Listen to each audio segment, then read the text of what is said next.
Hi കൂട്ടുകാരെ, പത്തനമാറ്റിൻ്റെ പുതിയൊരു കഥയിലേക്ക് എല്ലാവർക്കും സ്വാഗതം. നന്ദു ജയിലിൽ പോകുമോ അതോ കേസിൽ നിന്ന് രക്ഷപ്പെടുമോ, എന്താണ് സംഭവിക്കുക എന്നിങ്ങനെയുള്ള ഒരു ആകാംക്ഷയിലാണ് നമ്മളെല്ലാവരും. വീഡിയോക്കുള്ളിൽ പോകുന്നതിന് മുമ്പേ സബ്സ്ക്രൈബ് ചെയ്യാത്തവരൊക്കെ സബ്സ്ക്രൈബ് ചെയ്യണേ, പിന്നെ ഒരു ലൈക്കും ഇടാൻ മറക്കല്ലേ. അങ്ങനെ ഇന്നത്തെ എപ്പിസോഡിൽ ആദ്യം കാണിക്കുന്നത് വേണുവും നവ്യയും നയനയും തമ്മിലുള്ള സംസാരം തന്നെയാണ്. നന്ദുവിനെ ഈ കേസിൽ കുടുക്കിയവരെയൊന്നും വെറുതെ വിടില്ല എന്ന് നയന പറഞ്ഞപ്പോൾ വേണു പറയുന്നുണ്ട്, കൊച്ചിൻ്റെ വർത്തമാനം കേട്ടാൽ ആ അഹങ്കാരി പെണ്ണ് ജയിലിലാകാൻ കാരണം ഞങ്ങളാണെന്നാണല്ലോ. അപ്പോൾ നവ്യ പറയുന്നുണ്ട്, അഹങ്കാരി അവളല്ല, നിങ്ങളുടെ മകൾ അനാമികയാണ്. അപ്പോൾ നയന പറയുന്നുണ്ട്, എൻ്റെ അമ്മ ഹോസ്പിറ്റലിലാകാൻ കാരണം ആരാണെന്നൊക്കെ ഞങ്ങൾക്ക് നല്ല നിശ്ചയമുണ്ട്. അതിനെന്തെങ്കിലും തെളിവുണ്ടോ എന്ന് ചോദിക്കുന്നുണ്ട് നമ്മുടെ വേണു. അപ്പോൾ നവ്യ പറയുന്നുണ്ട്, തെളിവ് വേണമെങ്കിൽ ഉണ്ടാക്കാവുന്നതേയുള്ളൂ. പിന്നെ നയനയും പറയുന്നുണ്ട്, ഞങ്ങൾ ആരും കൂടെയുള്ളവരെ കൊല്ലാൻ ശ്രമിക്കുന്നവരല്ല. പക്ഷേ നിങ്ങളുടെ മകൾ വന്ന നാൾ മുതൽ എന്നെയും ചേച്ചിയെയും അവിടുന്ന് പുറത്താക്കാൻ ശ്രമിച്ചുകൊണ്ടിരിക്കുകയാണ്.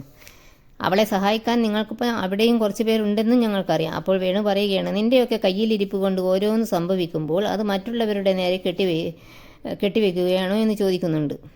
അപ്പോഴേക്കും അങ്ങോട്ടേക്ക് ഒരു പോലീസ് ജീപ്പ് വരുന്നുണ്ട്. അതിൽ നിന്ന് നമ്മുടെ നന്ദു ഇറങ്ങി വരുന്നുണ്ട്. നന്ദു ജീപ്പിൽ നിന്ന് ഇറങ്ങി വരുന്നതെല്ലാം കാണുമ്പോൾ ഈ അരികെ വേണുവിന് ഭയങ്കര ഒരു സന്തോഷം. നന്ദു എന്നിട്ട് ചേച്ചിമാരോട് പറയുന്നുണ്ട്, എന്നോട് പോലീസുകാരൊക്കെ നല്ല മാന്യമായാണ് പെരുമാറിയത്. ഇനി കേസിൻ്റെ വിധി എന്താകുമെന്ന് അറിയില്ല, എനിക്ക് വേണ്ടി ചേച്ചിമാർ പ്രാർത്ഥിക്കണേ. എന്നിട്ട് വേണുവിനെ നോക്കി പറയുന്നുണ്ട്, ഓ നേരത്തെ വന്നു അല്ലേ. അപ്പോൾ നവ്യ പറയുന്നുണ്ട്, അതെ മോളെ, നിനക്ക് വിധി എതിരാകുന്നത് കാണാൻ വേണ്ടി ഉത്സാഹത്തോടെ വന്നതാ.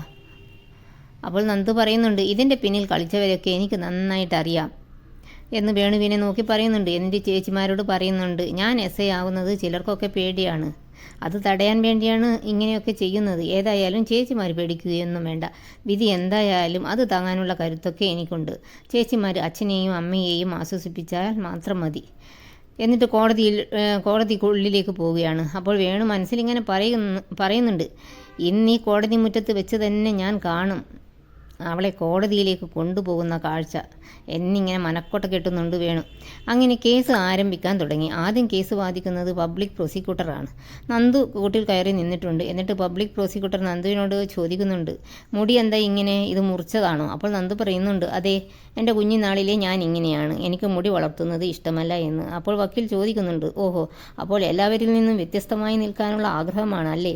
അപ്പോൾ നന്ദു പറയുന്നുണ്ട്, അങ്ങനെയൊന്നുമല്ല, പക്ഷേ തെറ്റ് കണ്ടാൽ പ്രതികരിക്കുന്ന സ്വഭാവമാണ് എൻ്റേത്. പിന്നെ വക്കീൽ ചോദിക്കുന്നുണ്ട്, കളരി പഠിച്ചിട്ടുണ്ടോ എന്ന്. നന്ദു പറയുന്നുണ്ട്, കളരിയും കരാട്ടയും ഒക്കെ ഞാൻ പഠിച്ചിട്ടുണ്ട്. അത് കേട്ട് വേണു ഇങ്ങനെ മനസ്സിൽ പുച്ഛത്തോടെ പറയുന്നുണ്ട്, ഓ അവളുടെ ഒരു കരാട്ട. പിന്നെ വക്കീൽ ചോദിക്കുന്നുണ്ട്, ഇതൊക്കെ പഠിച്ചെന്ന് കരുതി അത് പൊതുനിരത്തിൽ പോകുന്നവരുടെ മേൽ കൈവയ്ക്കാനുള്ള ലൈസൻസ് ആണോ? അപ്പോൾ നന്ദു പറയുന്നുണ്ട്, ഞാൻ കാരണമില്ലാതെ ആരെയും അടിക്കാറില്ല എന്ന് പറഞ്ഞ് വക്കീലിനോട് അന്ന് നടന്ന സംഭവങ്ങളൊക്കെ പറ്റി പറയുന്നുണ്ട്. പിന്നീട് വക്കീൽ ദൃക്സാക്ഷിയായ എന്ന് പറയപ്പെടുന്ന രേണുവിനെ വിസ്തരിക്കുകയാണ്. രേണു പറയുന്നുണ്ട്, വഴിയിലൂടെ പോയ ഒരാളെ ഒരു കാരണവും കൂടാതെയാണ് നന്ദു തല്ലി ചതച്ചത്.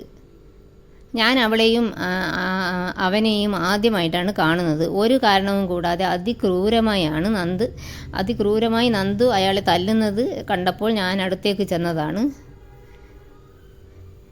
അതുകൊണ്ടാണ് അവൾക്കെതിരെ ഞാൻ സാക്ഷി പറയുന്നത് എന്നൊക്കെ ഇങ്ങനെ എല്ലാ കള്ളത്തരവും വിളിച്ച് പറയുകയാണ്. ഈ കള്ളങ്ങളൊക്കെ കേട്ട് നന്ദുവിന് നന്നായി കോപം വരുന്നുണ്ട്. അവളെ തന്നെ തുറിച്ചു നോക്കുന്നുണ്ട്. അങ്ങനെ ശക്തമായ രീതിയിൽ തന്നെ രേണു നന്ദുവിനെതിരെ മൊഴി കൊടുക്കുന്നുണ്ട്. പിന്നെ വക്കീൽ തല്ലുകൊണ്ട് കക്ഷിയെ വിസ്തരിക്കാൻ കോടതിയിൽ അനുമതി ചോദിക്കുന്നുണ്ട്. അങ്ങനെ ശരവണൻ വരുന്നുണ്ട്. കേസിൻ്റെ വാദമൊക്കെ കേട്ട് നയനക്ക് പേടിയാകുന്നുമുണ്ട്. എൻ്റെ നന്ദു ജയിലിൽ പോകേണ്ടി വരുമോ എന്ന് പേടിയോടെ നവ്യയോട് ചോദിക്കുന്നുണ്ട്. അപ്പോൾ നവ്യ ആശ്വസിപ്പിക്കുന്നുണ്ട്. ശരവണനും പറയുന്നുണ്ട്, ഒരു കാരണവും കൂടാതെയാണ് അവൾ എന്നെ അടിച്ചത്. അപ്പോൾ വക്കീൽ ചോദിക്കുന്നുണ്ട്, നീ തിരിച്ചടിച്ചില്ലേ എന്ന്. അപ്പോൾ ശരവണൻ പറയുന്നുണ്ട്, ഞാൻ പെൺകുട്ടികളുടെ മേൽ കൈവയ്ക്കാറില്ല എന്ന് ഭയങ്കര മാന്യത ചമഞ്ഞൊക്കെ പറയുന്നുണ്ട്. അങ്ങനെ പബ്ലിക് പ്രോസിക്യൂട്ടറിൻ്റെ വാദം കഴിഞ്ഞപ്പോൾ ജഡ്ജി ചോദിക്കുന്നുണ്ട്, ഡിഫൻസിന് വേണ്ടി ആരെങ്കിലും ഹാജരായിട്ടുണ്ടോ? അപ്പോൾ മാരാർ വക്കീൽ അവിടെ യുവർ ഓണർ എന്ന് പറയുന്നുണ്ട്. പക്ഷേ അപ്പോഴേക്കും നന്ദു പറയുന്നുണ്ട്, എൻ്റെ കേസ് ഞാൻ തന്നെയാണ് വാദിക്കുന്നത്. അപ്പോൾ ജഡ്ജി ചോദിക്കുന്നുണ്ട്, വക്കീലുള്ളപ്പോൾ എന്തിനാണ് നിങ്ങൾ വാദിക്കുന്നത് എന്ന്. അപ്പോൾ നന്ദു പറയുന്നുണ്ട്, നാളെ ഈ കേസിൽ നിന്ന് മുക്തയായാൽ നിയമത്തോടൊപ്പം നിൽക്കേണ്ടവളാണ് ഞാൻ. നിയമം സംരക്ഷിക്കേണ്ടവളുമാണ്. അതിൻ്റെ തുടക്കമെന്ന രീതിയിൽ എൻ്റെ കേസ് ഞാൻ വാദിക്കാനാണ് ആഗ്രഹിക്കുന്നത്. ഇത് കേട്ട് നവ്യയും നയനയും ഞെട്ടുന്നുണ്ട്. ഇവൾക്ക് എന്ത് പറ്റി, ഇവൾ എന്താണ് ഈ കാണിക്കുന്നത് എന്നൊക്കെ പറയുന്നുണ്ട് അവർ. വേണുവിനാണെങ്കിൽ സന്തോഷം. മിക്കവാറും നാളെ വരേണ്ട വിധി ഇന്ന് തന്നെ ഉണ്ടാകുക എന്ന് മനസ്സിൽ ഇങ്ങനെ വിചാരിക്കുന്നുണ്ട്. പിന്നെ നന്ദു ജഡ്ജിയോട് അനുവാദം ചോദിക്കുന്നുണ്ട്. ഈ കേസുമായി ബന്ധപ്പെട്ട എനിക്കെതിരെ സാക്ഷി പറഞ്ഞ രേണുവിനെ വിസ്തരിക്കാൻ കോടതി എനിക്ക് അനുവാദം നൽകണമെന്ന്. അപ്പോൾ യെസ് പ്രൊസീഡ് എന്ന് പറയുന്നുണ്ട് ജഡ്ജി. അങ്ങനെ രേണു വിസ്താരക്കൂട്ടിൽ കയറി നിന്നു. എന്നിട്ട് നന്ദു ചോദിക്കുന്നുണ്ട്, നിങ്ങൾക്ക് എന്താ ജോലി? അപ്പോൾ രേണു പറയുന്നുണ്ട്, ഞാനൊരു ബ്യൂട്ടി പാർലർ നടത്തുകയാണ്. ബ്യൂട്ടി പാർലർ മാത്രമാണോ, മസാജ് സെൻറ്ററും ഉണ്ടോ എന്ന് ചോദിക്കുന്നുണ്ട് നന്ദു. അപ്പോൾ രണ്ടും ഉണ്ടെന്ന് പറയുന്നുണ്ട് രേണു. എന്നിട്ട് നന്ദു 2023 സെപ്റ്റംബർ 5-ാം തീയതി എന്ന് പറഞ്ഞ് നന്ദു മാരാർ വക്കീലിനെ നോക്കുന്നുണ്ട്. അപ്പോഴാണ് മനസ്സിലാകുന്നത് നന്ദുവിനെ തന്നെ വാദിക്കാൻ ഏർപ്പാടാക്കിയതും എല്ലാം പറഞ്ഞു കൊടുത്തതും മാരാർ വക്കീലാണെന്ന്. അതൊക്കെ ഒന്ന് ഓർമ്മിച്ചതിൻ്റെ ശേഷം നന്ദു വീണ്ടും ചോദിക്കുന്നുണ്ട്, അന്ന് നിങ്ങളുടെ സ്ഥാപനത്തിൽ റെയ്ഡ് നടന്നില്ലേ എന്നും നിങ്ങളെ കോടതി ശിക്ഷിച്ചിരുന്നതല്ലേ എന്നൊക്കെ. ഏതാണ്ട് 7 മാസം ജയിലിൽ കിടന്നതിൻ്റെ ശേഷമല്ലേ നിങ്ങൾ പുറത്തേക്ക് വന്നത്? രേണുവിനൊന്നും പറയാൻ കഴിയുന്നില്ല. നന്ദു എന്നിട്ട് കോടതി സമക്ഷം പറയുന്നുണ്ട്, യുവർ ഓണർ, എനിക്കൊരു ക്രിമിനൽ പശ്ചാത്തലമുണ്ടെന്നും ഞാൻ നിരപരാധിയായ ഒരു യുവാവിനെ തല്ലിച്ചതച്ചെന്നും ബഹുമാനപ്പെട്ട പബ്ലിക് പ്രോസിക്യൂട്ടർ ഇവിടെ തെളിയിക്കാൻ ശ്രമിച്ചത് സാമൂഹ്യ വിരുദ്ധ പ്രവൃത്തി ചെയ്ത ഒരു ക്രിമിനലിൻ്റെ വാക്കിൻ്റെ അടിസ്ഥാനത്തിലാണ്. അത്തരക്കാർ കാണാത്തത് കണ്ടെന്നും പറയും, നടക്കാത്തത് നടന്നെന്നും പറയും. എന്നിട്ട് രേണുവിനോട് പോകാൻ പറയുന്നുണ്ട്. പിന്നെ ശരവണനെ വിളിക്കുന്നുണ്ട്. എന്നിട്ട് നന്ദു അവനെയും വിസ്തരിക്കുന്നുണ്ട്. അവനോട് ചോദിക്കുന്നുണ്ട്, നീ ഒരു ഗുണ്ടയാണോ?